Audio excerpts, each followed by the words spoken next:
When we think about going on social media, so when you go on Instagram or TikTok or sort of any other social media with an algorithm, I want you to notice what happens when you scroll through the platform and how your feed changes based on the content that you interact with. This is something that a lot of us are already familiar with. We understand how social media algorithms work at a sort of base and very rudimentary level. But I think that actually using our knowledge of social media and sort of even, phrasing it as we can use our screen time to improve our lives because how the algorithm works is actually very interestingly how our own psychology and, in my opinion, how reality works. When you come across a piece of content, you can have multiple reactions to it, right? You can laugh, you can smile, you can be sad, you could be disgusted, you could be scared. No matter what it is, there's a reaction happening inside of you. And the algorithm isn't learning from that reaction, it's only learning from the output of your reaction. So it's not the sadness that you feel that it knows. Rather, it's the amount of time you spend sort of looking at that particular content or engaging with it or sending it to a friend or whatever it is. And it uses your actions in relation to those emotions to create and influence your algorithm in a way where it's going to keep feeding you that type of content because it knows you're going to stay on the platform for longer. And this isn't inherently dangerous. But when it becomes dangerous is when we're unconsciously interacting with the algorithm in a way where we don't know that our outputs based off of our emotional reactions are being used in a way to keep us hooked in a more deeper and sort of putting us deeper in the hole. And now let's relate this on two different levels. First, let's relate this to when we receive a thought. So just like when you see a piece of content, you see a thought, and your mind learns in the same way that the algorithm on your social media learns. The longer time you spend on a thought, the longer time you spend engaging with it, ruminating on it, obsessing over it, that shows the mind that this thought is a priority to you and it's worth sending again and again. The same way a social media algorithm reacts when you spend a lot of time looking at a particular piece of content. Of course, there's two different functions here. The social media algorithm is trying to understand your behaviors in a way to keep you sort of glued to your screen. And your brain is trying to understand your behaviors in a way to actually help you. So, in a way, we actually can use the algorithm of life, of our psychology, and even social media to improve our life. Because this is when the tables turn, right? You become mindful, you become aware, you understand the fact that you are not your thoughts, that you are the observer and listener of your thoughts. And you start placing your attention elsewhere. So when you receive a negative thought, you no longer spend a lot of time arguing with it, conversing with it, trying to prove it wrong logistically, or whatever it may be the case. You don't spend a lot of time involving yourself with that thought. So what happens? Over time, as you continue to not feed this thought with your reactions, your brain learns. It says, okay, they are not giving this thought any attention. This thought is not sort of influencing them to take any sort of action. It's not affecting the way they move or go about their life. So what's the point in sending it? There is no point because your brain is trying to help you. It's trying to assist. It can be brought back to a survival instinct in a place where everything in our body is trying to push us into flourishing, and especially our brain. Our brain is a tool trying to help us. So that's what's going to happen. If you stop engaging with a thought, it'll stop showing up slowly. So instead of 100 times a day, it'll go down to 90, then 80, then 70, and so on until you barely receive the thought at all. And maybe you get that thought maybe once a week or once a month or even once a year. So that's really interesting in its own right. And that's the sort of base practice of mindfulness. And then the same thing happens on social media. You see a piece of content, and if you don't click on it, if you don't spend time looking at it, the algorithm is going to learn and it's going to stop sending you those pieces of content. And if we actually want to improve our feed, we can actually go as far as clicking not interested.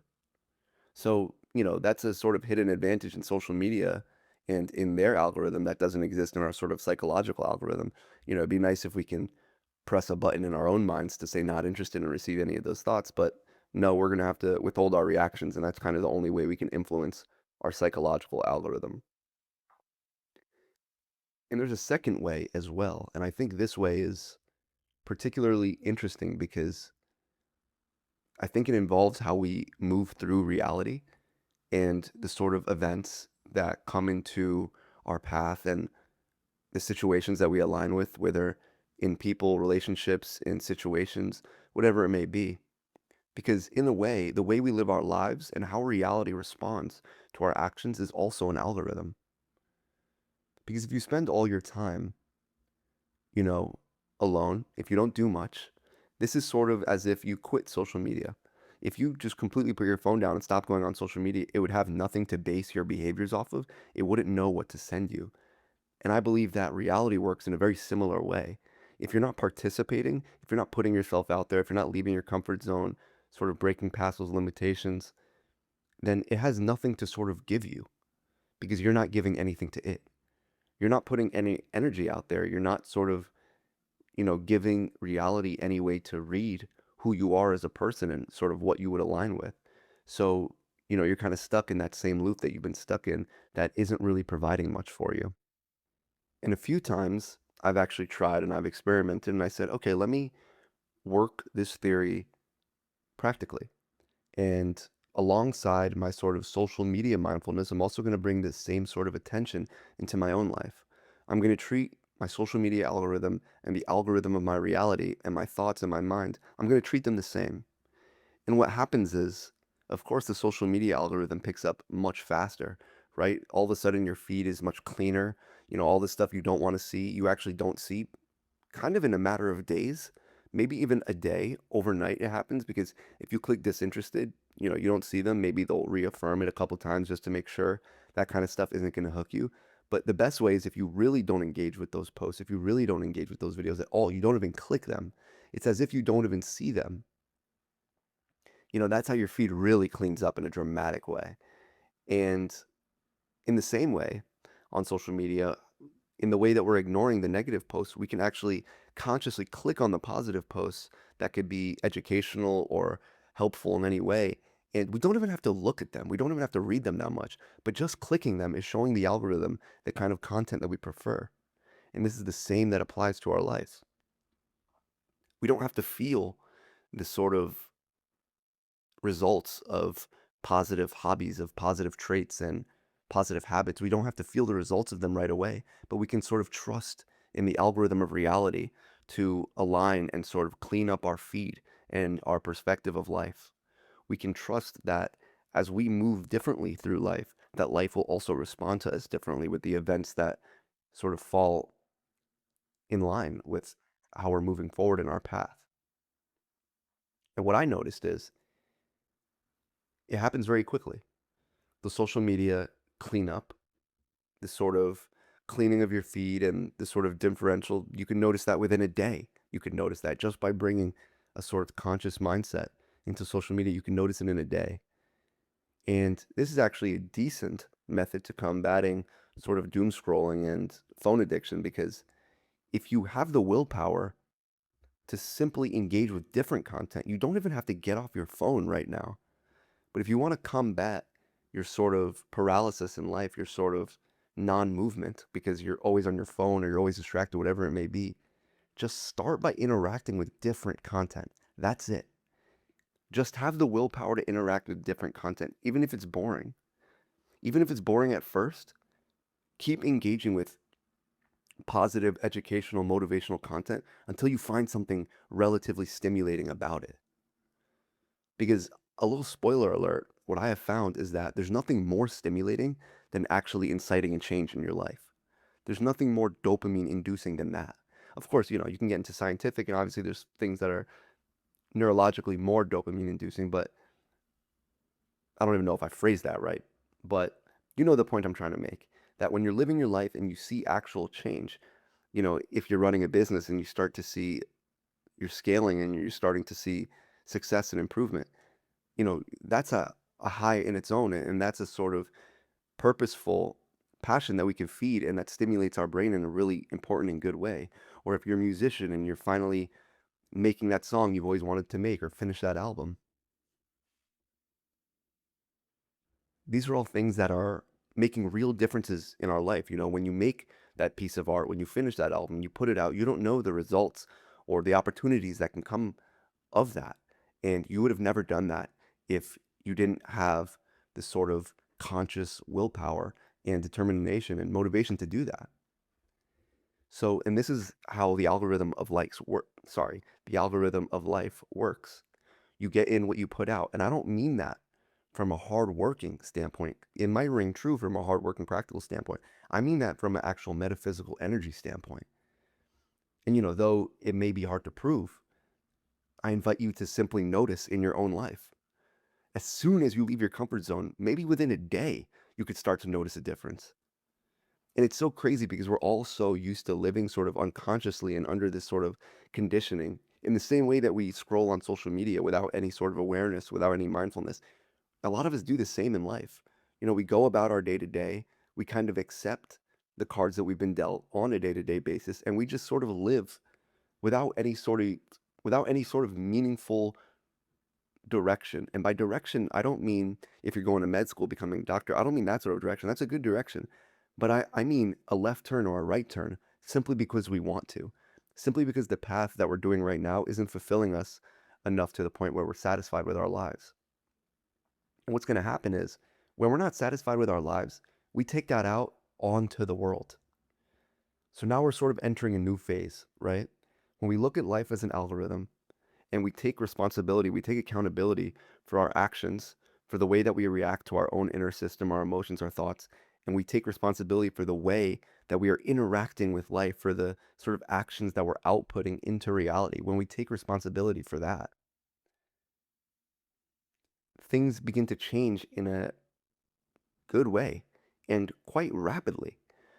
But if we don't take accountability, if we don't see how our actions as a result of our emotions and the way we're reacting to our thoughts, if we don't see that our sort of actions that contain an energy signature is having an effect on the way our reality is panning out, and the reason we're stuck in the same cycles of sort of misery and suffering is because we're not bringing a sort of conscious mindset into our life, it's going to continue.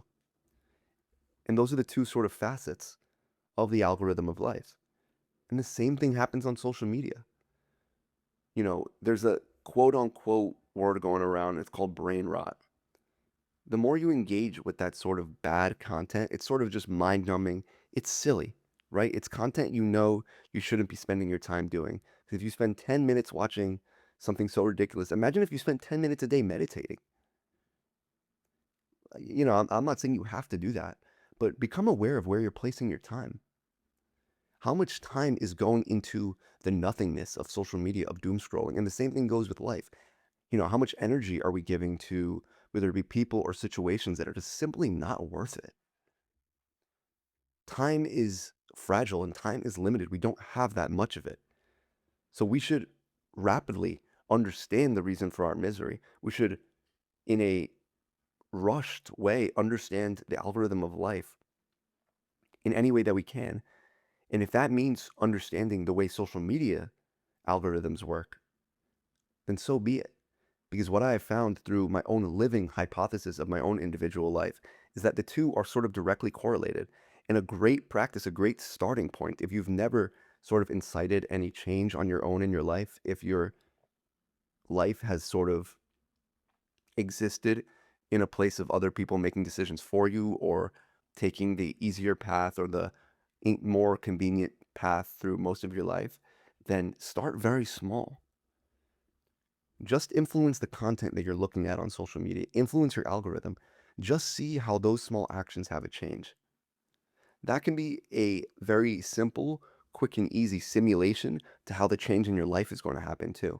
Because you're going to click not interested in certain posts. You're not going to engage with other posts, with other content, and you're going to engage with things that are willing to improve your life, that are educational, that are benefiting you. And your feed is going to get cleaned up dramatically, very quickly. And this shows us that our actions, The direct things that we are doing in this system of the social media, whatever platform or app we're on, our actions have a direct influence on the things that we see on a daily basis. The exact same rings true for life, but life is more difficult. Life is going to be a little bit more challenging. It's going to push back a little bit. There's going to be people who you believe are standing in your way. They're not really standing in your way, but they're maybe just have opposing opinions, or they're giving you a little bit of slack as you try to make a change in your life, whatever it may be. That's the sort of resistance. But the same thing will happen on social media as well. It would be ignorant to think that after a week or 2 weeks, that social media page, or sorry, that social media company, the algorithm of it won't throw in one of those old posts just to see if it resonates. Because you might see that old post and say, wow, I haven't seen a brain rot piece of content like this in a while. Let me just click on it. You click on it. Next thing you know, your feed is flooded with them. One thing I'll say is in life, this sort of deterrence and I guess the more fear-based actions, if you want to call them, the not great choices, the setbacks in life aren't as dramatic in changing your feed in your everyday life as it is on social media. Like I said, social media is a sort of rapid simulation of how the actions we take have a direct influence on what we see and the content that we're constantly engaging with every day. In summary, we don't have to look far to make a real, practical, tangible difference in our life. It can be something as simple as learning the algorithm of a social media. I don't know why I'm blanking on the word, a social media company or a platform, an app. That's the word I was looking for. I can't believe I blanked on that. It can be as simple as learning that algorithm and influencing it directly with our choice of interacting with each post. That's just a small, tiny hint of what we're capable of and the power that we have just by placing our attention on the right things. All we have to do is bring conscious action into our life and everything can change. The energy you're going to be putting out is completely different. And it's up to you just to get over that hump of sort of the belief that you can't. Because one thing I've noticed in my life is there's a trap and there's a belief system that a lot of people have is that they see celebrities, they see really successful people, and they almost view them as like a different type of human, as if they were born to succeed, they were born to whatever. And they always look at themselves as a sort of quote unquote normal person and an average person, and they don't really see the differentiator. Or no, they don't see how there is not much differentiations between you and the person you look up to that you watch on TV. The barrier of entry is simply going outside of your comfort zone and doing things on a limb, figuring it out as you go. Most people don't even try, and I'm not kidding. In any space, creative, business wise, whatever it may be, it does not matter. Any passion, any hobby, anything you want out of this life. The algorithm, that's one thing to understand. But you have to realize most people don't even try. You only have to overcome yourself. The algorithm is on your side. Just like on social media, if you engage with different content, if you take different actions, your feed is going to change. The same thing happens in real life. Once you change yourself, you leave your comfort zone. You stop buying into the narrative that you aren't capable of what all these people on TV or on the internet are capable of. You'll see that the barrier of entry was always just a little bit of self-belief and literally just trying. That's it. Each and every single one of us is capable of immense change and shifting our reality in a way that is truly amazing. And if you don't believe me, just try. The only way to prove me wrong is to try it and go outside your comfort zone and realize and see the algorithm of your life. And if I'm wrong, let me be wrong. And if I'm right, let me be right as well. Let you be right. Let yourself try. We gain nothing from not trying. The algorithm is on our side, but it caters to those who are willing to see. All we have to do is see. All we have to do is take conscious action. All we ever have to do is leave our comfort zone and go beyond our limitations. Seriously. Thank you guys so much for listening. If you're watching on YouTube, make sure to subscribe. If you're listening on Spotify, I appreciate you. You guys can find my books on shop-ginzer.com or on Amazon. That's it for today's episode. I hope you enjoyed it, and I'll catch you guys in the next one. Peace.